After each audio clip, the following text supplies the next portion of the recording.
You ask Tiger to solve. This deals with linear equations with one unknown. The final result is p equals 18. Let's solve it step by step. Group all constants on the right side of the equation.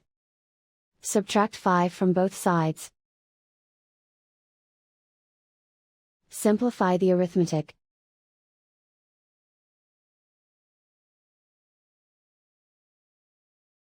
Isolate the p.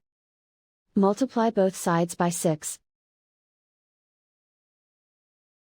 Group like terms. Multiply the coefficients. Simplify the fraction.